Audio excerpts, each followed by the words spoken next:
वक्फ कानून पर लग सकती है रोक। बैकफुट पर केंद्र सरकार। सुप्रीम कोर्ट से मांगा समय। जाने अदालत में पहले दिन क्या क्या हुआ। वक्फ काउंसिल में हिंदू सदस्य हो सकते हैं, लेकिन क्या आप हिंदू बोर्ड में किसी मुसलमान को सदस्य बनने देंगे? सुप्रीम कोर्ट ने सरकार से सीधे सवाल पूछ दिया है। 16 अप्रैल को वक्फ कानून पर हुई सुनवाई में सुप्रीम कोर्ट के इस सवाल के सामने सरकार की दलीलें कमजोर दिखाई दी। 2 घंटे तक चली इस बहस में याचिकाकर्ताओं की तरफ से पेश हुए वकीलों ने शानदार बहस की। सरकार के सामने रखे गए सवाल के जवाब का इंतजार कीजिए। वक्फ कानून की बहस अभी पूरी नहीं हुई है, तो सुप्रीम कोर्ट किस तरह से वक्फ बोर्ड एक्ट को लेकर सवाल है। कोर्ट ने केंद्रीय वक्फ परिषदों और बोर्ड के गैर मुस्लिमों को शामिल करने पर नाराजगी जताई है। कोर्ट ने कहा है कि वह वर्तमान चरण में कानून पर रोक लगाने पर विचार नहीं करेगा। वक्फ कानून पर लग सकती है रोक। बैकफुट पर केंद्र सरकार और सुप्रीम कोर्ट से मांगा समय। जाने अदालत में पहले दिन क्या क्या हुआ। वक्फ एक्ट पर दायर याचिकाकर्ताओं पर सुप्रीम कोर्ट में क्या क्या हुआ। वक्फ एक्ट पर दायर दर्जन याचिकाकर्ताओं पर सुप्रीम कोर्ट में बुधवार 16 अप्रैल 2025 को सुनवाई हुई। Chief justice Sanjeev Khanna, justice Sanjay Kumar और केवी विश्वनाथन के बेंच में फिलहाल इस मामले में कोई फैसला या निर्देश नहीं दिया है। अब इस मामले में गुरुवार को 17 अप्रैल यानी कि आज दोपहर फिर से सुनवाई होगी। सुप्रीम कोर्ट ने आदेश पारित करने का प्रस्ताव रखा है, जिसका केंद्र ने विरोध किया है और उसने ऐसे किसी भी अंतरिम आदेश से पहले विस्तृत सुनवाई की अपील की है। वक्फ संशोधन अधिनियम 2025 की संवैधानिकता के खिलाफ 72 याचिकाओं से संबंधित सुनवाई हुई है। कोर्ट ने केंद्रीय वक्फ परिषदों और बोर्ड में गैर मुस्लिमों को शामिल करने पर नाराजगी जताई और केंद्र से पूछा कि क्या वह हिंदू धार्मिक न्यासों में मुसलमान को शामिल करने के लिए तैयार है। वक्फ बोर्ड यूजर को लेकर सुप्रीम कोर्ट की क्या क्या टिप्पणियां हैं। केंद्र की ओर से सॉलिसिटर जनरल तुषार मेहता, मुस्लिम निकाह और व्यक्तिगत याचिकाकर्ताओं की ओर से कपिल सिब्बल, राजीव धवन, अभिषेक सिंघवी, सीयू सिंह सहित वरिष्ठ वकीलों ने दलीलें दी हैं। सबकी दलीलें सुनने के बाद जस्टिस संजीव खन्ना ने नोटिस जारी करने और एक अंतरिम आदेश पारित करने का प्रस्ताव भी रखा है। कहा कि इससे समानताएं संतुलित होगी। उन्होंने कहा कि कुछ प्रावधानों के गंभीर परिणाम हो सकते हैं, विशेष रूप से वे जो न्यायिक रूप से मान्यता प्राप्त वक्फ संपत्तियों को कमजोर कर सकते हैं। पीठ ने कहा कि कोर्ट के ओर से वक्फ के रूप में घोषित संपत्तियों को वक्फ के रूप में गैर अधिसूचित नहीं किया जाना चाहिए, चाहे वे वक्फ बाय यूजर हो या विलय से वक्फ हो। यद्यपि कोर्ट वक्फ संशोधन अधिनियम 2025 को चुनौती देने वाली याचिका पर सुनवाई कर रही है। पीठ ने संशोधित कानूनों ने एक प्रावधान पर रोक लगाने का भी संकेत दिया है, जिसमें कहा गया है कि कलेक्टर की ओर से यह जांच किए जाने तक की संपत्ति सरकारी भूमि है या नहीं, वक्फ संपत्ति को वक्फ नहीं माना जाएगा। इन प्रावधानों पर कोर्ट ने जताई आपत्ति।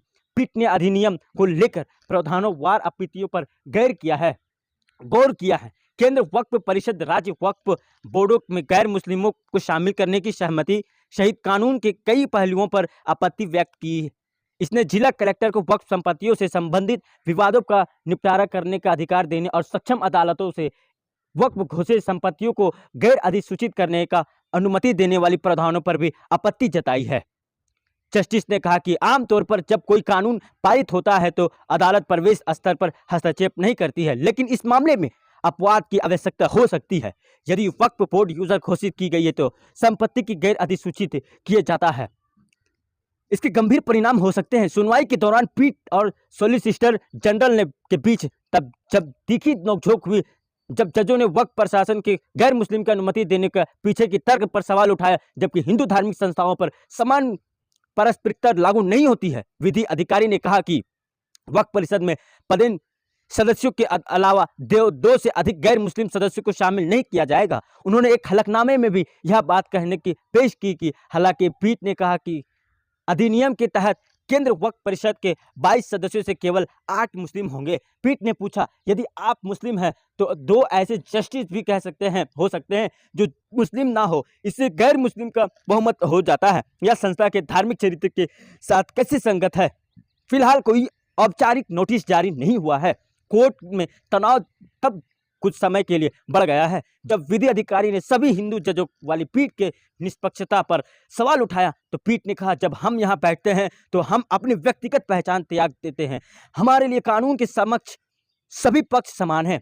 यह तुलना पूरी तरह से गलत है। कोर्ट ने पूछा, फिर हिंदू मंदिरों के सलाहकार बोर्ड में गैर हिंदुओं को क्यों नहीं शामिल किया जाना चाहिए? कोर्ट ने फिलहाल कोई औपचारिक नोटिस जारी नहीं किया है और कहा कि यह वर्तमान चरण में कानून पर रोक लगाने का विचार नहीं करेगा। पीठ ने सॉलिसिटर जनरल तुषार मेहता से सवाल किया कि वक्फ बोर्ड यूजर की अनुमति कैसे नहीं दी जा सकती है, क्योंकि कई लोगों के पास ऐसे वक्फ पंजीकृत कराने के लिए अपेक्षित दस्तावेज नहीं होंगे। वक्फ बोर्ड यूजर के तात्पर्य ऐसी प्रथा से है जिसमें किसी संपत्ति को धार्मिक या धर्मांतर बंदोबस्ती वक्फ के रूप में मान्यता उसके ऐसे परियोजना के लिए दीर्घकालिक निर्बाध उपयोग के आधार पर दी जाती है, भले ही मालिक की ओर से वक्फ को कोई औपचारिक लिखित घोषणा न की गई हो। वक्फ बाय यूजर को कैसे करेंगे पंजीकृत? कोर्ट संशोधित प्रावधान में कहा गया है कि बशर्ते कि वक्फ संशोधन अधिनियम 2025 के लागू होने के दिन या इससे पहले पंजीकृत उपयोगकर्ता की ओर से मौजूदा वक्फ संपत्ति के रूप में ही रहेगी। श्याम, इसकी संपत्ति पूरी तरह यह आशंकित रूप से विवाद में है, यह सरकारी संपत्ति है। पीठ ने कहा, आप वक्फ बाय यूजर को कैसे पंजीकृत करेंगे? उनसे पास कौन के दस्तावेज होंगे? हाँ, कुछ दुरुपयोग लेकिन वास्तविक भी है। मेरी प्री काउंसिल के फैसले की भी पढ़ा है। वक्फ बाय यूजर को मान्यता भी दी गई है। यदि आप इसे प्रवृत्त करते हैं तो यह एक समस्या होगी। विधायिका किसी निर्णय आदेश या डिग्री को शून्य घोषित नहीं कर सकती है। आप केवल आधार ले सकते हैं। क्या मुस्लिम को हिंदू बोर्ड में देंगे जगह? कोर्ट तुषार मेहता ने हालांकि कहा कि मुसलमान के एक बहुत बड़ा वक्फ अधिनियम के तहत शासित नहीं होना चाहता है। पीठ ने जब मेहता से पूछा, क्या आप यह कह रहे हैं कि अब से मुसलमान को हिंदू बंदोबस्ती बोर्ड का हिस्सा बनने का अनुमति देंगे? इसे खुलकर कहेंगे कि सुप्रीम कोर्ट ने कहा कि जब 100 या 200 से साल पहले किसी सार्वजनिक ट्रस्ट को वक्फ घोषित किया जाता है तो उसे अचानक वक्फ बोर्ड की ओर से अपने अधीन नहीं लिया जा सकता था और अन्यथा घोषित नहीं किया जा सकता है।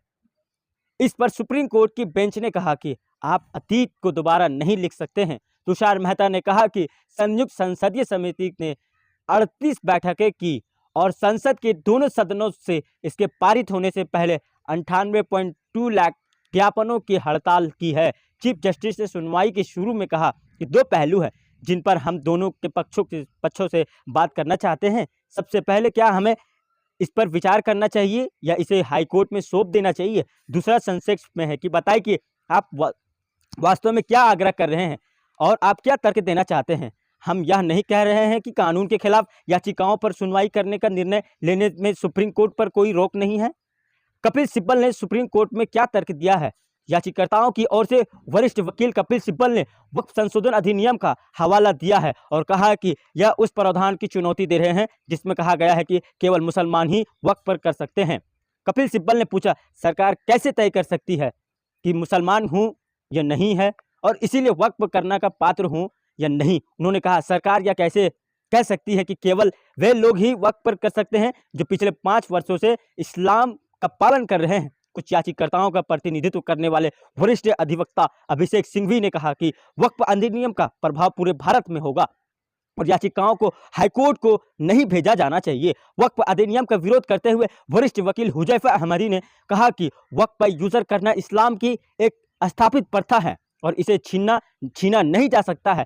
केंद्र ने हाल में ही वक्फ संशोधन अधिनियम 2025 के अधिसूचित किया था, जिसमें दोनों सदनों में तीखी बहस के बाद संसद से पारित होने के बाद 5 अप्रैल को राष्ट्रपति द्रौपदी मुर्मू की मंजूरी मिल गई थी। राज्यसभा में विधेयक के पक्ष में 128 और विरोध में 95 सदस्यों के मत दिया था। यही लोकसभा में इसे पक्ष 288 और विरोध में 232 वोट पड़े।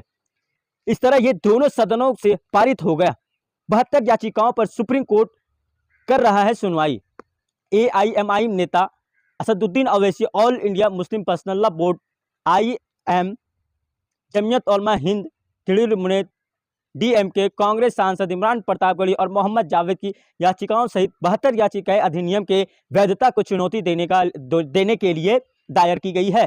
केंद्र ने 8 अप्रैल को सुप्रीम कोर्ट में एक कैविएट दायर कर मामले में कोई भी आदेश पारित करने का पहले सुनवाई की अपील की थी किसी पक्ष की ओर से हाई कोर्ट और सुप्रीम कोर्ट में यह सुनिश्चित करने के लिए कैविएट दायर की जाती है कि उसका पक्ष सुने बिना कोई आदेश पारित न किया जाए।